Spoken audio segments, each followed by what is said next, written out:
欢迎来到少主离的魔玩频道。那么好，今天我们来开箱这一款炫卡斗士3的银翼骑士。这一款也是我在网上关注了挺久的产品。对于一个喜欢低叉老勇者的爱好者来说，韩国神勇工作室的作品可以说是一个很好的代餐。尤其炫卡斗士系列有国代的版本，会比韩版买的更加实惠。本来实体店国代版本先于韩版发布，这件事情其实让人挺高兴的。但是属于是国代不做人，炫卡斗士的火爆也是让这些玩具水涨船高。国代版本的价格更是来到了299块，由原先2档角色的价位涨到了3档角色。哇，你凭啥呀？所以299价格的时期我一直没有入手。相信很多人跟我一样，不是觉得现在299有多贵，而是因为它不值。价格已经下来了255块，索性也就碰到了，拿下了。盒子非常的巨大，一看就是属于那种过度包装的，确实也是属于3档价位的盒子。但是吸塑里边的内容都，你看它就只有这么一点点。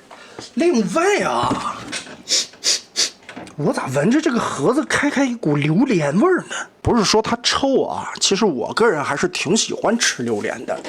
就是一个塑料玩具为什么会有榴莲的味道？开箱之后，我们需要把翅膀拆出来装一下，插上去。插上去以后就挺不容易拽下来了，卡得很紧。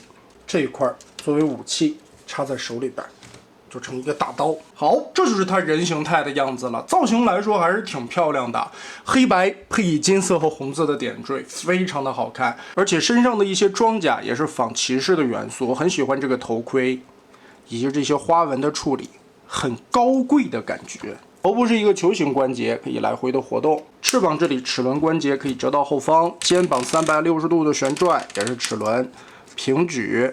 这里2段关节也都是变形的需要。二头肌根部可以旋转，曲臂1段关节也能举到很大的幅度啊。手掌不能动，没有腰部的旋转关节。腿部可以前抬90度，但是这个是属于大齿牙的，看它其实是没有鸡齿，而且齿轮之间的虚位明显很严重。侧抬也就抬到这个幅度。不过这个的间距是要比前后的那个齿位要稍微的密一些了。大腿根部不能旋转，是从膝盖上方这里齿轮关节左右旋转，膝盖折叠也就折个60多度吧。还好的是啊，黑色的这一块还可以进行旋转，解锁开以后2段关节可以把腿部屈到90度了。脚部没有接地，依旧是伪斜坡。而这一款的主要玩点还是它有后边半个马屁股，机头后方这里折叠一下，顺着里边的凹槽滑进去，插住就可以组合成人马形态。这个时候机翼这里整个的展开，就可以摆出这种人马骑士的射手形态。样子来说还是非常不错的，这个也是吸引我的一个主要原因。所以刚才人形的素质我们也看到了，这一回的银翼骑士除了一个外观非常的有创意，造型很好看之外，甚至可动的关节这回设计的都一般般。而就这个样子，它已经卖到了3档的价位。为什么我说它不值呢？横向对比，它的人形大小其实是和钢臂力士差不多的，而钢臂力士我们之前玩到的这种可动关节是什么素质？它多的是什么？无非就是多了一个马屁股，而这个马屁股的代价是什么呢？价格贵出来了1倍。其实它的销量并不怎么样，属于叫好不叫座的产品。神勇的设计啊，确实都挺好的，造型都挺帅的，但大家都不买，就等。我觉得这个齐心的做法就很棒啊！但凡玩家齐心一点，不管说是官方也好，代理也好，他肯定会有一个态度的。于是银翼骑士的态度就来了，现在已经开始全面的降价了。我觉得大家还可以等一等，它还能更低的价格。所以我们也是反思一下变形金刚圈子，是吧？那我们也是进入这一款的变形过程。神勇工作室的设计啊，变形自然是很好玩了。先把马屁股撅下来，后边的腿部这里是齿轮关节，咯嘣咯嘣的很清脆，前后这里左右打开也都是齿轮，非常的爽，甚至马尾的收纳这里都是齿轮，把它都扣上去。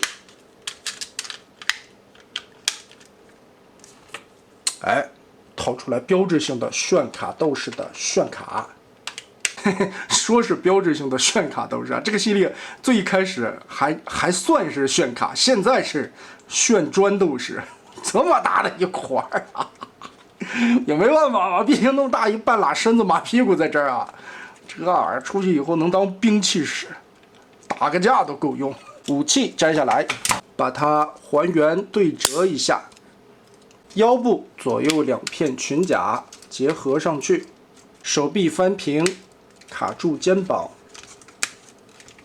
然后旋转180度，胸甲打开，脑袋收纳进去，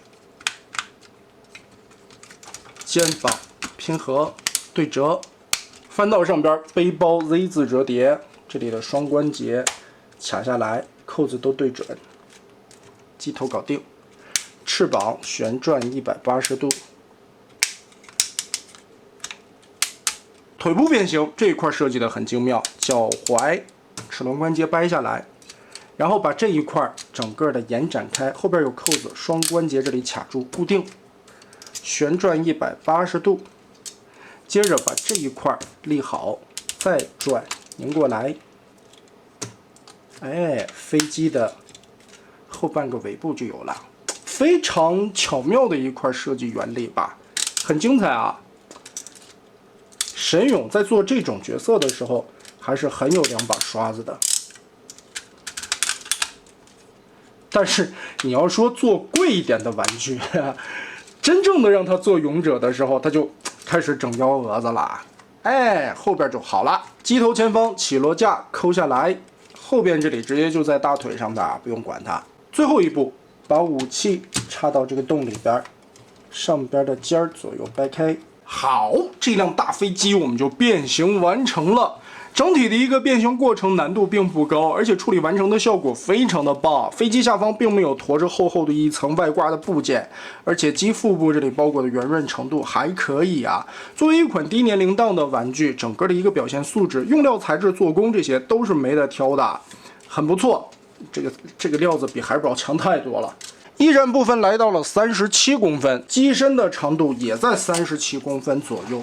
哦，你定了一个3档的价位，原来是按翼展来算的呀。这一块的涡轮刻画很漂亮，但是是个实心的注塑啊。如果这里边能分个件儿，哎，做一些真实的叶片，风一吹能跟着动就好了。所以其实我个人来说还是挺喜欢这款玩具的，但是这种代理不做人的手法，这是似曾相识。从一开始接触炫卡斗士、迷你特工队了，还有托宝了，这些东西其实本身的想法是给孩子玩的，但实际玩到了以后，发现孩子玩这个系列并不合适啊。哎，我玩刚刚好，很喜欢这种扎实的用料质感和齿轮关节嘎嘣清脆的声音，也能让人回忆起来小时候玩到勇者玩具的那种开心的感觉。确实，我个人对这种是吧，类老 D 叉的这种毫无抵抗力。后来也是在网上查资料，发现这些设计全部出自韩国的神勇工作室。确实，这个工作室设计出来的产品很对我个人的胃口啊，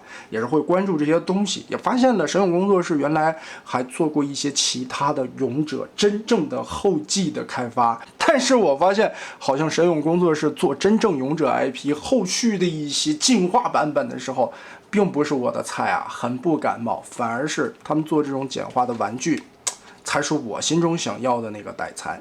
为什么关注这款产品呢？也是因为小时候太喜欢《勇者指令》里边的火焰打鼓奥了，那个珍宝飞机变形出来的感觉真的太帅了。而后续在网上看到图片，这一款竟然还有人马合体形态的时候，又是向《勇者传说》里边天火神飞鹰的一个合体的致敬。所以对于这款玩具的评价，它的可动啦、齿轮关节这些设计都不如钢臂力士，而且价格由2档涨到3档，卖的比韩版还贵的情况下，这个代理我真的想骂他点啥。但是抛开这些客观因素，回到玩具本身，我个人还真的是非常喜欢这一款的大飞机。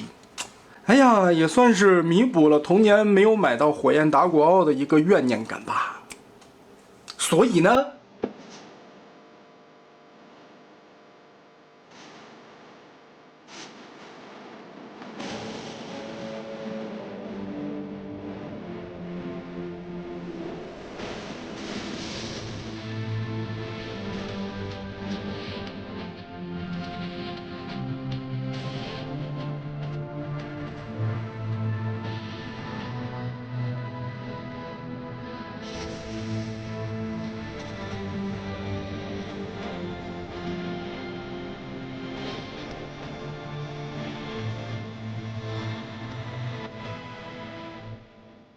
我说了，这是我的怨念，那既然有怨念，咱就得给它解除了，是不是？玩具我个人还是挺推荐的，但是也不建议大家现在买，可以再等一等。这一款如果200以内就完全可以考虑了。那么得嘞，这期咱们玩到这儿吧。